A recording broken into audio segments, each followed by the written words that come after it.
নমস্কাৰ বন্ধুসকল, স্বাগতম জনাইছোঁ আপোনালোকক আকৌ আমাৰ চেনেল। আজিৰ ভিডিঅ'টোত আমি আপোনালোকক ক'ব ওলাইছোঁ যোৰহাট জুডিচিয়াৰী ৰিক্ৰুটমেণ্টৰ বিষয়ে, য'ত অফিচ এছিষ্টেণ্ট আৰু পিয়নৰ পোষ্ট আছে। চ' আপোনালোকে যদি আমাৰ চেনেলটো প্ৰথমবাৰ আহিছে তেনেহ'লে প্লিজ আমাৰ চেনেলটো ছাবস্ক্ৰাইব কৰি দিব, কিয়নো আমি অসমৰ লগতে ভাৰতৰ বিভিন্ন ধৰণৰ চাকৰিৰ খবৰ আপোনালোকৰ কাৰণে লৈ আহি থাকোঁ ভিডিঅ'ৰ মাধ্যমেৰে। চ' প্লিজ আমাৰ চেনেলটো ছাবস্ক্ৰাইব কৰি দিব। চ' আৰু দেৰি নকৰি ভিডিঅ'টোলৈ আগবাঢ়ো। আজিৰ ভিডিঅ'টোত আমি আপোনালোকক ক'ব ওলাইছোঁ যোৰহাট জুডিচিয়াৰী ৰিক্ৰুটমেণ্ট, য'ত আপোনাৰ অফিচ এছিষ্টেণ্ট আৰু পিয়নৰ পোষ্ট আছে।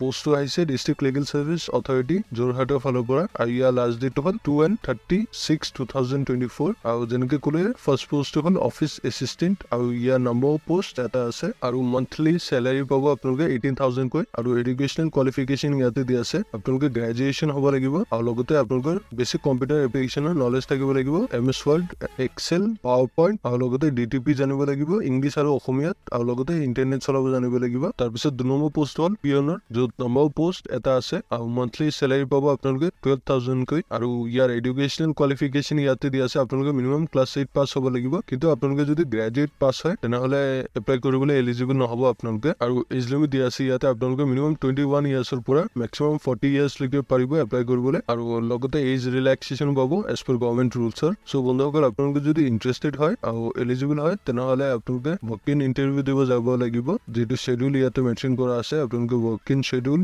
ইয়াতে ডেট দিয়া আছে। অফিচ এছিষ্টেণ্টৰ কাৰণে আপোনালোকে 2 তাৰিখ 6 মাহ 2024 ৱৰ্ক ইন ইণ্টাৰভিউ দিব যাব লাগিব, আৰু পিয়নৰ কাৰণে 36/2024 ডেটত যাব লাগিব। টাইম ইয়াতে দিয়া আছে, ৰাতিপুৱা 10টাত যাব লাগিব, আৰু ৰেজিষ্ট্ৰেশ্যন প্ৰচেছ কৰিব লাগিব ৱৰ্ক ইন ইণ্টাৰভিউ দিবলৈ। আপোনালোকৰ চিলেকশ্যন প্ৰচেছ ষ্টাৰ্ট হ'ব ৰাতিপুৱা 8:30 পৰা 10:30লৈকে, কিন্তু আপোনালোকে যদি 10:30 পিছত ৰেজিষ্ট্ৰেশ্যন প্ৰচেছৰ কাৰণে যায়, কিবা কাৰণত যদি দেৰি হয় তেনেহ'লে আপোনালোকে ৰেজিষ্ট্ৰেশ্যন প্ৰচেছ কৰিবলৈ এলাউড নহ'ব। চ' আপোনালোকে 10:30 আগত ৰেজিষ্ট্ৰেশ্যন প্ৰচেছখন কৰি ল'ব লাগিব, আৰু আপোনালোকে ৱৰ্ক ইন ইণ্টাৰভিউ দিয়াৰ পিছত শ্বৰ্ট লিষ্টেড কেণ্ডিডেটছক কম্পিউটাৰ স্কিল টেষ্টৰ কাৰণে মাতা হ'ব, আৰু ৱৰ্ক ইন ইণ্টাৰভিউৰ ৰিজাল্টখন যোৰহাট জুডিচিয়াৰী ইয়াতে ৱেবছাইটখন দিয়া আছে। আপোনালোকে এইটো ৱেবছাইটত ৰিজাল্টখনৰ ফলাফল পাব, আৰু কম্পিউটাৰ স্কিল টেষ্টৰ কাৰণে আপোনালোকক ইনফৰ্ম কৰা হ'ব ডেট, টাইম আৰু ক'ত হ'ব, সেইটো কাৰণেও কম্পিউটাৰ স্কিল টেষ্টৰ কাৰণে ইনফৰ্ম কৰা হ'ব অফিচিয়েল ৱেবছাইটতে। আৰু ৰিকুৱাৰ্ড ডকুমেণ্টছ ইয়াতে দিয়া আছে। আপোনালোকে ৱৰ্ক ইন ইণ্টাৰভিউ যেতিয়া দিবলৈ যাব আপোনালোকৰ ডকুমেণ্টছ ইয়াতে লাগিব, চেল্ফ চাৰ্টিফাইড অথবা এটেষ্টেড কপিজ লাগিব।